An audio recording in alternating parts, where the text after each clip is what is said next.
जब हम सीयूटी की तैयारी करते हैं तो कंफ्यूजन बहुत रहती है कि शुरुआत कैसे करें। प्लस ये समझ नहीं आता किस सब्जेक्ट का क्या स्ट्रैटेजी रहेगा, क्योंकि मल्टीपल सब्जेक्ट्स हैं। हमने देखा है कि हर साल सीयूटी में कुछ ना कुछ नया हुआ है। लेवल वाइज अगर मैं बात करूं, एग्जाम की प्रिपरेशन वाइज बात करूं, अगर आप देखोगे शिफ्ट में भी चेंजेस देखने को मिले। पहले पेपर ईजी रहा है, फिर बीच में टफ हुआ है, फिर ईजी हुआ है। तो बच्चों को ये समझना बहुत जरूरी है कि इस बार सीयूटी 2026 का पेपर सच्चाई उसकी क्या रहने वाली है, क्या जानना उसके लिए बहुत जरूरी है। और इस वीडियो में एक एक बात जो उनकी तैयारी के लिए बेहतरीन रहेगी वो मैं कवर करूंगी। तो मेक श्योर करना बच्चों की इसको अंत तक देखो ताकि आपकी तैयारी में कोई कमी ना रहे। सो हाय बच्चों, वेलकम बैक टू सीयूटी बायरा 24/7। मैं हूँ आयुष मैम और मैं आपको यहाँ पे केमिस्ट्री पढ़ा रही होती हूँ। लेकिन आज मैं एक बहुत ही अहम चीज़ के बारे में आप लोगों को ये वीडियो बना रही हूँ। एंड येस, ऑल्दो ये हर एक स्ट्रीम में काफ़ी हद तक एप्लीकेबल हो सकता है, तो मैं चाहूँगी सभी लोग इस वीडियो को कम्प्लीटली फॉलो करें। लेकिन हाँ, थोड़ा सा मैं अलग से आपको साइंस स्ट्रीम का एक पर्सपेक्टिव दे रही हूँगी, क्योंकि कहीं ना कहीं इसके साथ आप बाकी लोग भी रिलेट कर पा रहे होंगे। और जो चीज़ है कि यार साइंस का क्योंकि कट ऑफ अलग होता है, ह्यूमैनिटीज़ कॉमर्स का 1000 का होता है, लेकिन साइंस का 750 का होता है। तो क्या इस पिक्चर में रियलिटी है? क्या सच में 750 नंबर लाए भी जा सकते हैं, नहीं लाए जा सकते? क्या कट ऑफ होती है? क्या इस साल बढ़ी है? What are all the variations जो आप लोगों को जानने बहुत ज़रूरी है अगर आप सीयूटी 2026 का पेपर अटेम्प्ट करने वाले हैं। तो इस वीडियो को कंप्लीटली फॉलो करिएगा एंड ऑल्सो वीडियो को ज़रूर लाइक करके मुझे कमेंट सेक्शन में बताइएगा कि आप में से कौन सा बच्चा किस किस स्ट्रीम के साथ सीयूटी 2026 का पेपर देने वाला है और आपकी क्या प्रॉब्लम्स है अब अगर आप सीयूटी की तैयारी स्टार्ट करते हैं। 5 मेन बातें हैं जो बच्चों में इस वीडियो में आपके लिए कवर कर रही होंगी। पहली चीज़, जो एग्ज़ाम धीमे धीमे आपका निकल कर आ रहा है, इसके लेवल में बहुत सारे अप्स एंड डाउन्स देखने को मिल रहे हैं। कहीं पर लेवल बढ़ जाता है, कहीं पे नॉर्मल हो जाता है। तो अब तक की जो कहानी है उसके हिसाब से लेवल में क्या डिफरेंसेस हैं, क्या रहा है अभी तक और 2026 में क्या हो सकता है, कितने नंबर टारगेट करने चाहिए। लेट्स बी ऑनेस्ट, क्या 750 करने ही चाहिए, नहीं करने चाहिए? क्या मेरा 500 नंबर पे एडमिशन होगा, 600 पे होगा? कितने नंबर आपको टारगेट करने चाहिए अगर आप लोग बिना किसी गारंटी के एडमिशन लेना चाहते हैं, बिना किसी रिस्क के एडमिशन लेना चाहते हैं? मल्टीपल एग्जाम्स रहते हैं जनरली, साइंस वाले बच्चों के लिए तो होता ही है, सबके लिए बोर्ड्स और सीयूटी तो है ही, बट और भी एग्जाम्स जैसे नीट है, जेई है, वो भी आपके लिए कंपेरेटिवली एक क्या कहते हैं सिचुएशन रहता है साइंस वाले बच्चों के लिए। तो कैसे आपको उनको मैनेज करना चाहिए, क्या गोल 750 नंबर का रखना चाहिए, कितने नंबर लाने चाहिए और कैसे उनको लाना चाहिए, और 2026 का सीयूटी में आप क्या एक्सपेक्ट कर सकते हो, ये सारे पॉइंट्स को मैं इस वीडियो में डिस्कस करूँगी। तो बहुत ही ज़्यादा मेहनत से आपके लिए मैं वीडियो लेकर आई हूँ, तो पूरी शिद्दत से इसको फॉलो करना, क्योंकि कहीं ना कुछ इनसाइट्स आप ज़रूर यहाँ से लेकर जाओगे। ठीक है, सबसे पहली बात पे आते हैं। अब तक का ग्राफ एक बार ज़रा समझ लेते हैं। देखिए 2022, 23, 24 और अब ये 25वां आपका पेपर था, 2025 का आपका पेपर था। देखिए मैं बोलूँ सब्जेक्ट के लेवल के हिसाब से, तो अगर मैं साइंस में पकड़ूँ, बायोलॉजी और केमिस्ट्री का लगभग लेवल सेम रहता है, थोड़ा केमिस्ट्री का ज़्यादा होता है।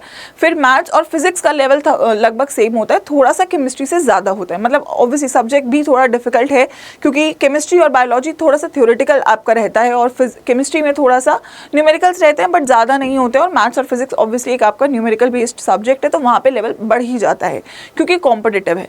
लेकिन साल दर साल अगर मैं बोलूँ तो देखो 22 से 23 में बहुत डिफरेंस नहीं आया। ठीक है, अगर मैं यहाँ पे आप लोगों को गौर से दिखाऊँ भी तो बहुत डिफरेंस नहीं आया। लेकिन ये जो 24 का पेपर था, और ऑल्सो ये पेपर आपका ऑफलाइन पेपर था, तो यहाँ पे हमने देखा कि थोड़ा सा पेपर आपका जो दूसरे शिफ्ट में हुआ था, जैसे केमिस्ट्री के 2 शिफ्ट्स में पेपर हुआ था, पहले वाला जो पेपर था वो थोड़ा टफर रहा था। ठीक है, इसीलिए आपको देखने को मिला कि 2024 में स्लाइटली जो चीज़ें थी वो लेवल बढ़ा, और इस बार जब पेपर वापस से ऑनलाइन हुआ तो उसने उसी लेवल को रेप्लिकेट किया। तो अगर मैं 2026 की बात करूं तो मोर और लेस बेटा ये आपका लेवल इसी जोन में रहने वाला है। तो मतलब 25 और 26 का पेपर लगभग आपका सिमिलर ही रहने वाला है। तो आपकी जो तैयारी होनी चाहिए वो 25 के लेवल के हिसाब से होनी चाहिए। अब मैं लेवल में भी 2 बातें करती हूँ। एक पेपर होता है आपका अर्ली शिफ्ट में, क्योंकि अब मल्टीपल शिफ्ट में होता है। ठीक है, तो एक आपका होता है अर्ली शिफ्ट, है ना, जैसे फॉर एग्जाम्पल एग्जाम का स्टार्ट हुआ, ठीक है, फिर आपका एग्जाम का मिड हुआ, फिर आपका एग्जाम का एंड हुआ। तो हमने एक पैटर्न ऑब्जर्व किया जो आपकी मल्टीपल शिफ्ट्स होती हैं। स्टार्ट में पेपर का लेवल इजी रखा गया, मीडियम में थोड़ा सा बढ़ा और एंड में फिर थोड़ा सा घटा। तो एक ये आपका काइंड ऑफ प्लेटो टाइप का जो लेवल है वो देखने को मिला पेपर के अंदर। ऑल्दो इसमें नॉर्मलाइजेशन रहता है, लेकिन अगेन उसका जो पॉइंट ऑफ व्यू है वो काफ़ी हद तक बच्चों के प्रिपरेशन को इम्पैक्ट करता है, क्योंकि मेंटली बच्चे रेडी नहीं होते, यार मेरा टफ आ गया, मेरा ईजी आ गया। तो आपकी जो तैयारी है वो ऐसी होनी चाहिए कि आपका पेपर स्टार्ट में पढ़े, मिड में पढ़े, एंड में पढ़े, जहाँ भी पढ़े आप वहाँ पे बेहतरीन प्रिपेयर्ड होनी चाहिए। तो ये एक एनालिसिस मैं बोल सकती हूँ पिछले 4 सालों का कि क्या आपका सब्जेक्ट वाइज लेवल लेवल रहा और क्या आपका शिफ्ट वाइज लेवल रहता है अभी तक के पेपर के हिसाब से, और किस तरीके से आपको इसे लेना है। तो ये बात तो रही डेटा की। अब मैं बोलूँगी, बच्चे सोचते हैं कि मैम 250 नंबर का पेपर है, मैं 150 तो मैम ऐसे ही पढ़ के ले आऊँगा 2 महीनों में, है ना। अब चलो वो भी खैर सब बच्चे नहीं ला सकते, वो भी वही ला सकते हैं जिन्होंने एटलीस्ट बोर्ड की तैयारी कर रखी है, वो फिर भी मैं बोलूँगी 150 नंबर ला सकते हैं।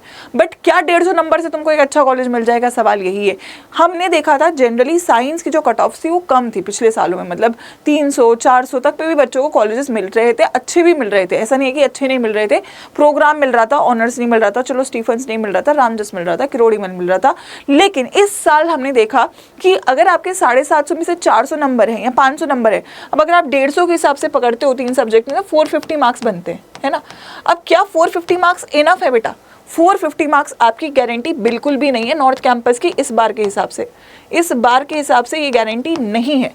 हाँ, लास्ट के राउंड तक आप स्ट्रगल करते करते कैटेगरी की वजह से, किसी और रीजन की वजह से पहुंच गए तो पहुंच गए, लेकिन फर्स्ट राउंड में पहले शॉट में एडमिशन मिल जाए ये नहीं है। पहले शॉट में एडमिशन लेना है तो आपका नंबर मिनिमम 600 से ऊपर होना चाहिए, तब आप लोग 100% श्योर होगे कि आपको एडमिशन मिल सकता है। तो 150 नंबर लाना अगर आपका गोल है तो वो पहली बात तो गोल ही नहीं है, क्योंकि उसमें आपको एक ऐसा कॉलेज मिलेगा जो आप लेना ही नहीं चाह रहे होगे, है ना। तो आपका यहाँ पे मैं बोलना चाहूँगी सीधा सीधा, बोर्ड्स का अगर आपने पढ़ाई करी है तो आप 150 नंबर ला पाओगे, ठीक है, लेट्स बी ऑनेस्ट। इतना तो पढ़ ही रहे होगे तो 150 ले ही आओगे होपफुली, अगर आप कुछ गड़बड़ नहीं करते। लेकिन 150 नंबर पे आपको अच्छा कॉलेज मिल जाएगा ये गारंटी नहीं है। तो आपका जो गोल होना चाहिए वो मिनिमम 200 नंबर का होना चाहिए, कि आपको 250 में से 200 तो लेकर आने ही आने हैं। तो ये पिक्चर आपकी यहीं पे क्लियर हो जाती है कि क्या मैम केवल बोर्ड्स पढ़ के सीयूटी निकाल दोगे? बोर्ड्स बहुत अच्छा पढ़ा है तो आप नंबर लाओगे 150 से 200 के बीच में, बट उससे गारंटी नहीं होगी एक अच्छे कॉलेज की। अगर आप किसी भी कॉलेज में जाने के लिए खुश हो तो आई थिंक आप बोर्ड्स में भी 90% इसलिए नहीं लाते कि कोई भी कॉलेज मिले, आप चाहते हो फिर तो बेस्ट में ही पहुंचना, और उसके लिए अगेन आप लोगों की प्रिपरेशन मैटर यहाँ पे करेगी, ठीक है। मल्टीपल एग्जाम्स का चैलेंज जरूर है। अब देखो, जो बच्चा ड्रॉप ले रहा है उसका तो क्लियर है कि उसको सीयूटी की तैयारी करनी है, भाई उसको तो लग जाना चाहिए। 6 महीने ये लोग भी तुम्हारे पीछे पीछे आ रहे हैं बोर्ड्स वाले, तो इट्स बेटर कि आप जितना लीड ले सकते हो उतना लीड लो। अगर ड्रॉप लिया है तो इस डिसीजन को मेक श्योर करना है कि ये सही हो, उसके लिए मेहनत करनी है। ड्रॉप लिया है तो जी जान लगा दो। अब मैं बात करती हूँ उन बच्चों की जो बोर्ड्स और सीयूटी के साथ पढ़ने वाले हैं। भाई देखो, बोर्ड्स बहुत इंपॉर्टेंट है, इसमें कोई शक नहीं है, ठीक है, लेकिन बोर्ड्स और सीयूटी अगर आप साथ में पढ़ते हो तो आप दोनों को इजीली क्रैक कर सकते हो, है ना। बोर्ड्स का सिलेबस सीयूटी का सिलेबस ही है डोमेन्स में, बस लैंग्वेज जीएटी एडिशनल है। साइंस वाले बच्चों के लिए अगेन लैंग्वेज पे थोड़ा सा आप फोकस करोगे। जीएटी अगर आप लोग को बीएससी करना है तो आप थोड़ा सा उस पर कम टाइम भी दे सकते हो, कोई दिक्कत की बात नहीं है। तो आपके लिए अगर आपका पीसीएम पीसीबी बहुत स्ट्रॉन्ग है तो आप काफ़ी हद तक एक एडवांटेज में रहोगे। पीसीएम पीसीबी स्ट्रॉन्ग है तो बोर्ड्स भी स्ट्रॉन्ग ही है। हाँ, अगर आप साथ में फॉर एग्जाम्पल नीट या जेईई की तैयारी कर रहे हो तो कहीं ना कहीं ये आपको सीयूटी में मदद करेगा ही करेगा, ठीक है। तो वो एक अलग कहानी होगी। लेकिन अगर आप लोग बोर्ड्स को ओरिएंट करके पढ़ाई कर रहे हो तो मुझे लगता है कि अगर आप सीयूटी की तैयारी कर रहे हो तो बोर्ड्स होगा, है ना। बोर्ड्स की तैयारी कर रहे हो तो सीयूटी नहीं होगा, सीयूटी की तैयारी करो तो बोर्ड्स होगा। तो आई वुड से कि आपका गोल होना चाहिए, अगर आप बोर्ड्स तो मेरे को लगता है बाय डिफॉल्ट हो गई। अगर आप फॉर एग्जांपल नीट जेईई पढ़ रहे हो, ठीक है, आप उसमें 11-12 दोनों पढ़ा रहे होंगे लेकिन बोर्ड्स पे फोकस कर नहीं रहा होगा, तो आपको अगर बोर्ड्स के लिए पढ़ना है तो आप सीयूटी के लिए पढ़ाई करो, क्योंकि सीयूटी की जब आप पढ़ाई करोगे तो आपका बोर्ड्स फोकस में रहेगा और आपका यहाँ से सीयूटी भी पैरेलली प्रिपेयर होगा। तो मुझे लगता है कि बेस्ट ऑप्शन हमेशा यही रहेगा, क्योंकि देखो चाहे ये वाला बच्चा हो या वो वाला बच्चा हो, सीयूटी तक तो आना ही है। तो अगर आपको दोनों को सीयूटी तक आना ही है तो मुझे लगता है आपको पैरेलली बोर्ड्स और सीयूटी लेके चलना ही चाहिए, ताकि ये तो आप कर ही रहे हो, अगर आप कर रहे हो कहीं ना कहीं से तैयारी।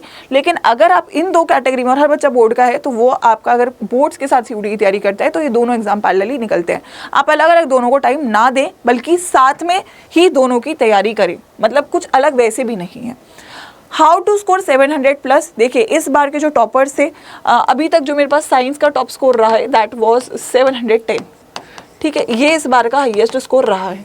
मतलब अगर 700 से ऊपर हो तो तुम ऑटोमेटिकली टॉपर हो, ठीक है। अब इसका एक ही तरीका है कि आप लोगों का जो थ्योरी है वो बहुत स्ट्रॉन्ग होना चाहिए, और आपका जो सिलेबस है बेटा वो दिसंबर, मैंने जितने भी टॉपर से बात करी है सबका दिसंबर से पहले सिलेबस डन था। अब अगर आप ड्रॉप भी ले रहे हो तो भी दिसंबर से पहले होना चाहिए, आपका बोर्ड्स का पेपर है तो भी दिसंबर से पहले होना चाहिए, क्योंकि जनवरी आपके हाथ में है ही नहीं।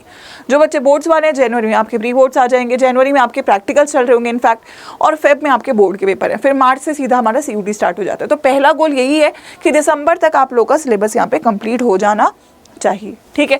सेकेंडली अगर मैं यहाँ पे बात करूँ तो आप लोगों का इसके बाद जो आपकी प्रैक्टिस है, ठीक है, वो पैरेलली चलनी ही चाहिए। और लास्ट में हमारा जो मार्च अप्रैल का विंडो है वो प्रॉपरली CUET ओरिएंटेड होना चाहिए। तो अगर आप ये चीज़ें इंश्योर कर लेते हो तो आपको ऑटोमेटिकली जो ये गोल है, ये जो टारगेट है, ये आप अचीव कर पा रहे होगे, राइट। सो थ्योरी से स्टार्ट करना है, नॉर्मल लेक्चर्स नहीं, CUET ओरिएंटेड अप्रोच के साथ आपको लेक्चर्स को फॉलो करना है और सिलेबस को दिसंबर तक कंप्लीट करना ही करना है। 3 फेजेस में आप अपने टाइम को डिवाइड कर लीजिए। दिसंबर से अगस्त से दिसंबर तक का जो टाइम है उसमें दोनों बोर्ड्स और CUET, क्योंकि जो पढ़ रहे हो दोनों में ही आ रहा है, तो आपका सिलेबस दोनों का कंप्लीट होगा। जैन से फेब केवल बोर्ड्स पे फोकस होगा अगर आप ड्रॉप नहीं ले रहे हो तो, मतलब अगर आप रेगुलर स्टूडेंट्स हैं जहाँ पे आपके प्रैक्टिकल्स और बोर्ड के एग्जाम रहेंगे। मार्च से अप्रैल फिर केवल CUET होने वाला है, क्योंकि यहाँ पे हम प्रैक्टिस, टेस्ट सीरीज, रिवीजन पे फोकस करेंगे। सिंपल फंडा है, इन 3 हिस्सों में अगर आप अपने टाइम को डिवाइड कर लोगे तो आप लोग ईजिली अपने गोल को बच्चों अचीव कर पा रहे होगी, ठीक है। तो यही सिंपल रहेगा। 2026 में क्या चीज़ें हो सकती हैं, मैंने आपको बोला एग्जाम लेवल मेंटेन रहेगा। तो ये जो इस बार का पेपर है इसके PYQs करने बहुत ज़रूरी है ताकि आपको समझ में आए कितनी प्रिपरेशन लगे। PYQ तब करोगे जब सिलेबस हो जाएगा, अभी से PYQ करने की कोई ज़रूरत नहीं है। मल्टीपल शिफ्ट का चैलेंज रहेगा, जो मैंने बोला ऊपर नीचे रहती है शिफ्ट। तो अगर आपका अगेन सिलेबस प्रिपेयर्ड वेल रहेगा तो ये जो चैलेंज है इसको आप बीट कर पाओगे। और हाई कट ऑफ्स को बीट करना गोल है तो अपना गोल 700 का ही होना चाहिए। 750 में आपको कह नहीं रही हूँ, आप 700 तक का भी अगर गोल रख रहे हो तो इवेंचुअली आप एक अच्छे स्कोर तक पहुँच ही जाओगे, क्योंकि आपने एटलीस्ट सोचा कम से कम बड़ा है। So that is everything that I would say. लेकिन मेरे को एक बात बहुत क्लियरली लगती है कि जो भी टॉपर है उसकी अप्रोच बहुत इंपॉर्टेंट है और उसका गोल बहुत क्लियर है, ठीक है। तो अगर आपको क्लियर है कि आपको यहाँ तक पहुँचना है तो मुझे लगता है you need help, you need teachers जिन्होंने किया है। और खुद से करना थोड़ा कर भी लोगे लेकिन समय बहुत लगेगा, तो समय आपके पास है नहीं, आपको समय केवल अपना पढ़ाई में देना चाहिए और वो भी सही डायरेक्शन के साथ, राइट। तो ऑल्सो मैं आपको ये बोलना चाहूँगी कि CUET अड्डा का बिगेस्ट डिस्काउंट जो है बेटा वो आपका अब आ चुका है, वो है आपका इंडिपेंडेंस डे सेल। पूरे साल में इससे बड़ा डिस्काउंट नहीं आता है।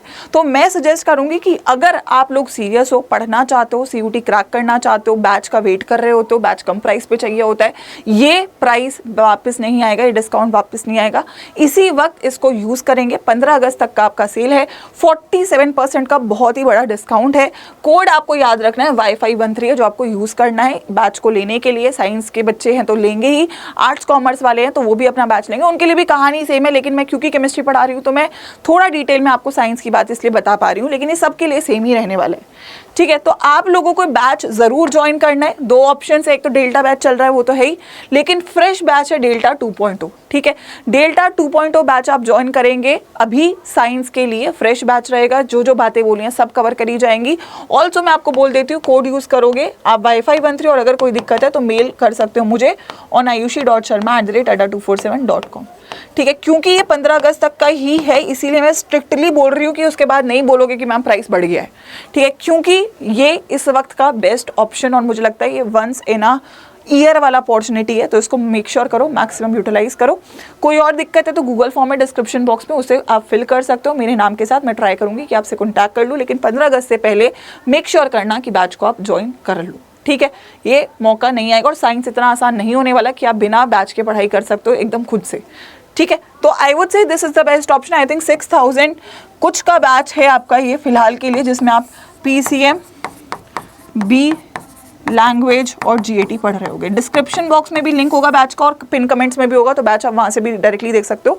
अदरवाइज आप ऐप पे जाके ADDA247 के ऐप पे जाके यहाँ पे UG PG सेक्शन में हमारा जो साइंस का ऑप्शन है यहाँ पे अभी डेल्टा है, डेल्टा 2.0 थोड़ा नीचे है, तो डेल्टा 2.0 बैच यहाँ से देख सकते हो। कोई और डाउट है तो let me know in the comment section, but I will tell you this video is going to help you a lot. इसके अकॉर्डिंग चलिएगा। अगर आप इस गोल तक पहुंचना चाहते हैं मुझे कमेंट में बता दीजिएगा कि हम इसके लिए तैयार हैं। नए हो तो अपने दोस्तों के साथ भी इस वीडियो को शेयर करना और चैनल को सब्सक्राइब करना। ऑल द बेस्ट बच्चों।